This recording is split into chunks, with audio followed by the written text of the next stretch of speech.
Shalom, I want to start giving all praises due to Yahweh, Hashem, Yahweh Shah, Rakal Gadah, respect and honor to the apostles that taught us this word, a salutation to your up and coming brothers that's preaching this gospel of truth.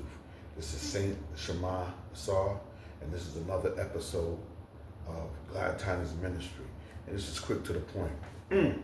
Stiff jab at you. Okay, so we're going to go over Psalm 119, okay, verse 16. And it says, Psalms 119, okay, and we're going to go to verse 16 first.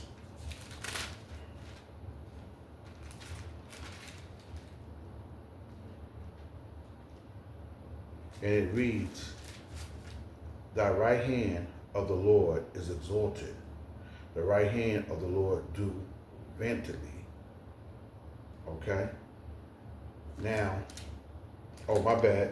We're going to go to Psalms 119, 116, verse, okay, 16, here we go. Psalms 119, verse 16. I will delight myself in thy statutes, which is the laws. Okay, I will not forget thy word. All right, so what made me meditate on this today is because you see everybody, right? Well, where I work at,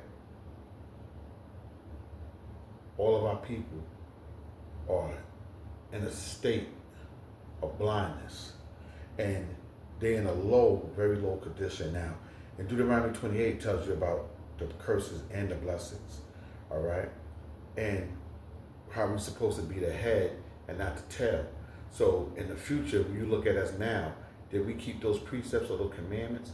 No, because look at the state of mind that we're in. Now, we have faith with those laws, statutes, and commandments, but those laws are not done away with. Those laws are glory to us and honor around our head. That's the halo around our head to separate us from this wicked world and the things that the nations try to do to keep us separated and keep their foot on our neck. Okay? This is the book of prophecy to show us how that we, even though we walk in the shadows of valley of death, which is America, how we can get through this. Watch out for the snares. Watch out for the snaps, the snares of the fowler. A fowler was a modern day bird catcher. So we are those precious birds, right? And the nations, starting with the international banks and the elite, that's always setting traps for us to keep us down for. This system is made to keep us down for. This ain't something to cry about, oh, we need a helping hand. We're spiritual people. So we need to be plugged into a source. What is that power source? What is that power frequency that's keeping us charged up? It's the law, statute, and commandments.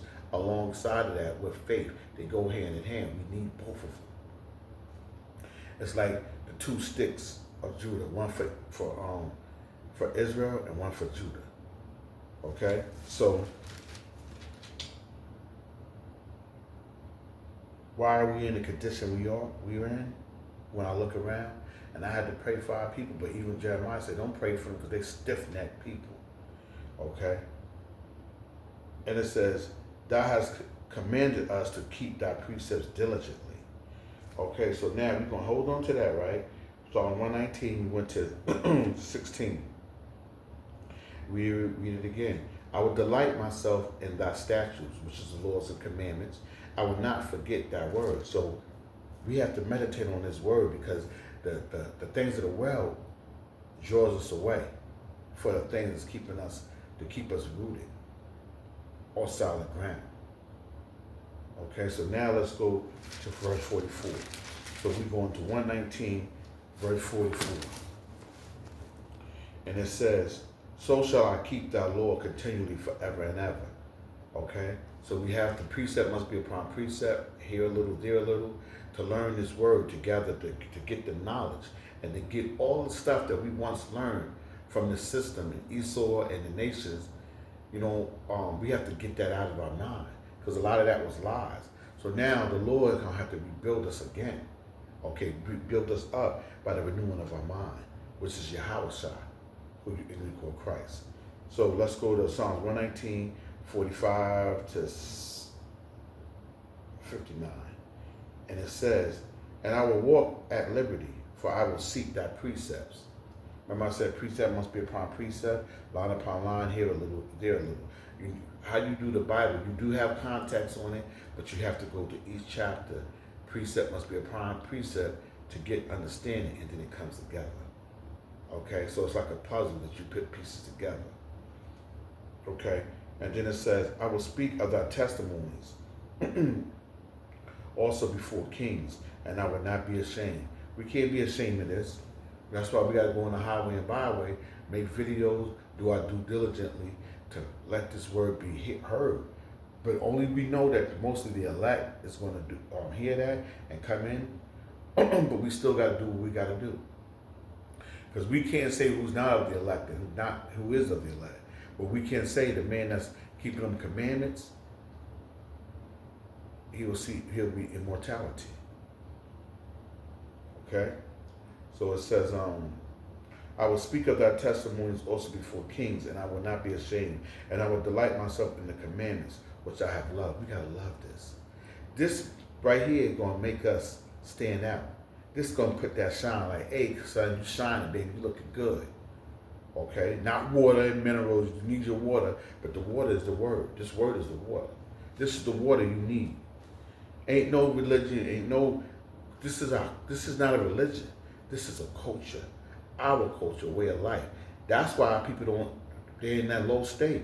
Because they're looking at this as a religion. We don't deal with religion. We deal with a culture. This is in Leviticus. It shows us in a certain chapter how we eat, what meats are good for us, what diet we should have, dietary law. We can't eat everything as the other nations because we're allergic to it. Let's say that. We're allergic to it. That's why we don't eat pork. We don't eat shrimp. Okay? Even though it might be good or we might think it's good, but the Lord knows what's good for us. We don't know what's good for us. So never lean on your own understanding. Okay? Then it says, in verse 48, Psalm 119, verse 44 through 50. And the point, we're going to close it out in Romans 15 and 4. And it says, and I will delight myself in thy commandments, which I have loved. We got to love this. Because what did the scriptures say? And you look it up. What did the Most High tell us? He gave us a Jew. Everybody say, I love the Most High. I love God. I love Jesus. I love him. You can't tell me I got a relationship with him. This is how you love him. And this is how you know that the world that we're in, they deal strictly on emotions, on how they feel. The Lord don't deal with emotions on how you feel. The Lord deal with facts, logic, not how you feel.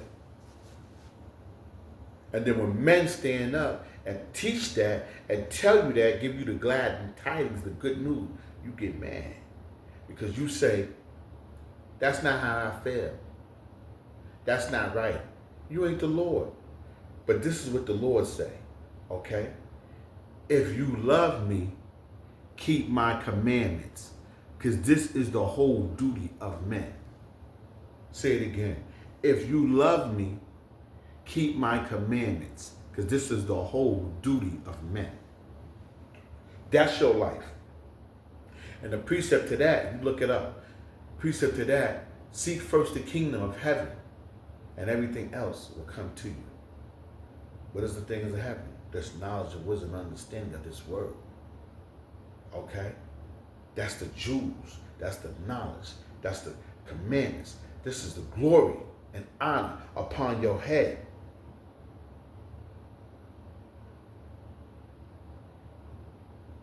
Verse 48, 119, verse 48.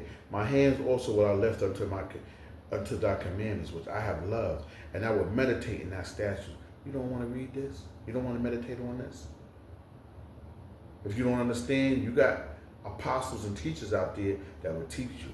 I got near 700 video, precept upon precept, here a little, there a little. It might not be to your understanding of what you was once taught in the theological school, because this is higher than theological school. Who taught you Shammai? Who taught you Saint Shammai? The Spirit of the Lord through the Bible. We didn't have to go to theological school to get this. Because theological school is from what? The system. When you learn this, the Lord gonna give you a shine. He gonna put it to certain men that's gonna see your that you're gonna see your teachers, and they gonna teach your mind. That's how I was called then.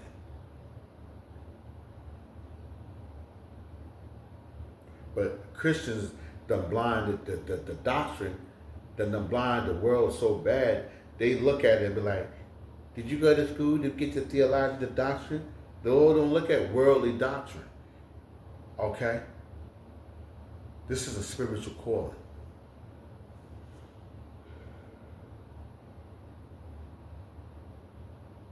Verse 49. Remember thy word unto thy servant, upon which thou hast caused me to hope. This is the point. This is my comfort.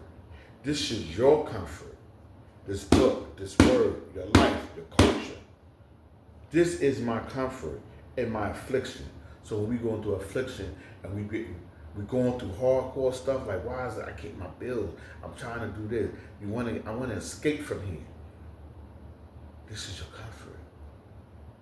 Set your feet on solid ground. This is going to do it for you. This is going to change lifestyle. This is going to change your whole lifestyle. This is going to change your whole lifestyle. This ain't a white man book either. It says, remember that word unto thy servant, upon which thou hast caused me to hope. This is my comfort. This is your comfort. This is my comfort. This is your comfort in your affliction. So, ain't that deep? This is your comfort in your affliction. So even though you be afflicted, how you go get your comfort to get your mind right? Give you a little rest and ease. Book. This is your comfort, even under affliction. For thy word hath quickened me. For thy word hath quickened me. For thy word hath quickened me. Now let's get the precept. Romans 15:4.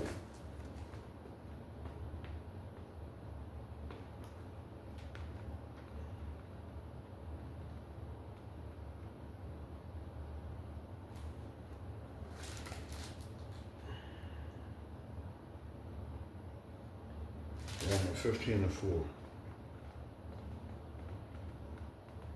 There we go. Romans chapter 15, verse 4. For whatsoever things were written aforetime were written for our learning, that we through patience, read it again. See, your affliction, your comfort. So when you go through trials, because you got to go through a trial to have a testimony to be able to, for the laws and the testimonies, if they speak not according to this, there's no light in them. The laws that the Lord broke down for us, used Moses to show us that, okay? And the testimonies of all the prophets that gave you this word, right? To show you their testimonies, the things they went through, how they were trying to get trapped, okay? Beautiful. Perfection within itself, okay? And it says, for whatsoever things were written before time were written for our learning, that we through patience and comfort of the scriptures might have hope. Faith without works is dead. We need both hand in hand. Okay? For whatsoever things were written aforetime were written for our learning. What you learning? Okay? This is to show us what other people, what the past prophets went through, to give us faith and encouragement that even through our affliction, we will have comfort through this word. That's beautiful, man. That we, through patience and comfort of all the scriptures, might have hope. Then we're going to go to 2 Timothy 3:16. Then we're going to close soon.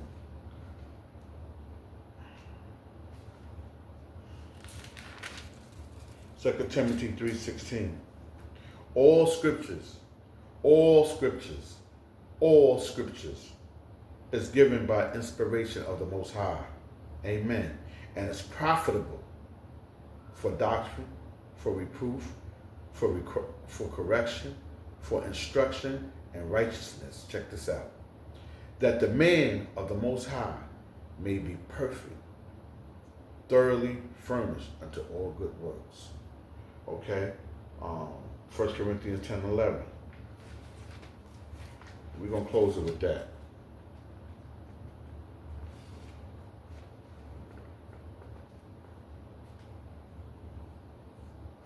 1 Corinthians 10 and 11. 1 Corinthians 10, 11. Now all these things happen unto them for an examples. Read it again. Now all these things happen unto them for an examples. Read it again. Now all these things happen unto them for examples, and they are written for our admonition,